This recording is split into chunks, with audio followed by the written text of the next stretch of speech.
بسم اللہ الرحمن الرحیم۔ حضرت زینب بنت جحش رضی اللہ عنہا حضرت صلی اللہ علیہ وسلم کی پھوپھی کی بیٹی ہیں۔ حضرت زینب بنت جحش کون ہے؟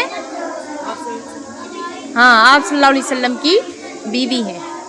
یہ آپ صلی اللہ علیہ وسلم کی پھوپھی کی بیٹی بھی ہیں۔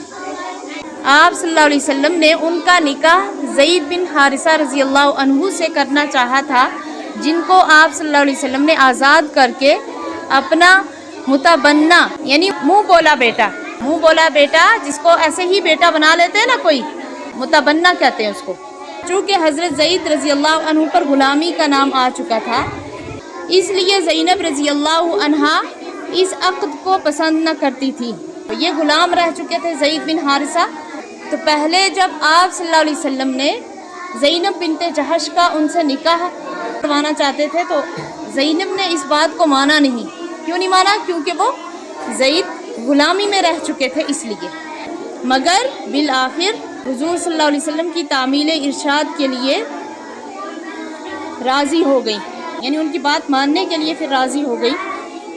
1 سال کے قریب تک زید رضی اللہ عنہ کے نکاح میں رہی، مگر چونکہ طبعی موافقت یعنی مزاج کی ہم آہنگی نہ تھی، مزاج ملتا نہیں نہ تھا ان کے ساتھ، یعنی حضرت زینب کو پسند ہی نہیں آتے تھے تو مزاج نہیں ملتا ایسے۔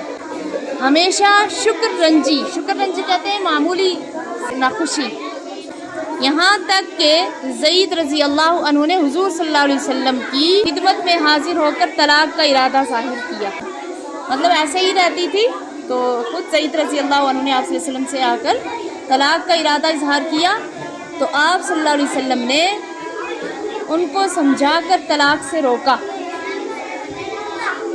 لیکن پھر جب کسی طرح موافقت نہ آئی تو زید رضی اللہ عنہ نے مجبور ہو کر طلاق دے دی۔ جب وہ آزاد ہو گئیں تو آپ صلی اللہ علیہ وسلم نے ان کی تسلی اور دل جوئی کے لیے ان سے نکاح کرنا چاہا، لیکن اس وقت تک عرب کے خیال میں متبنہ کو اصلی بیٹے کے برابر سمجھا جاتا تھا۔ زینب رضی اللہ عنہا کو طلاق ہو گئی تو پھر آپ صلی اللہ علیہ وسلم نے ان کی دل جوئی کے لیے، دل رکھنے کے لیے پھر آپ صلی اللہ علیہ وسلم نے خود نکاح کرنا چاہا۔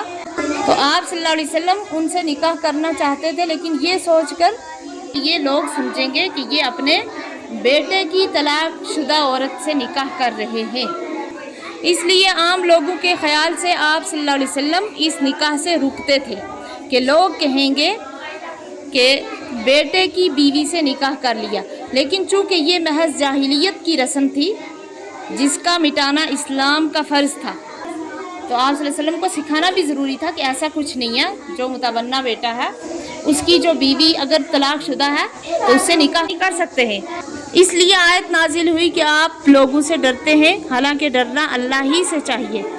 غرض سن 4 ہجری میں اور بعض روایات کے موافق سن 3 ہجری میں خداوند عالم کے حکم سے حضور اکرم صلی اللہ علیہ وسلم نے خود ان سے نکاح کر لیا، تاکہ لوگوں کو معلوم ہو جائے کہ لے پالک یعنی متبنہ اصلی بیٹے کا حکم نہیں رکھتا۔ جو متبنہ بیٹا ہوتا ہے وہ اصلی بیٹا نہیں ہوتا، اصلی بیٹے کے حکم میں نہیں ہوتا، وہ اس کی بیوی بات قطع تعلق کے حرام نہیں ہوتی۔ کس کی بیوی؟ متبنہ بیٹا ہے اس کی بیوی قطع تعلق یعنی ان کے طلاق ہونے کے بعد پھر وہ حرام نہیں رہتی، وہ حلال ہوتی ہے۔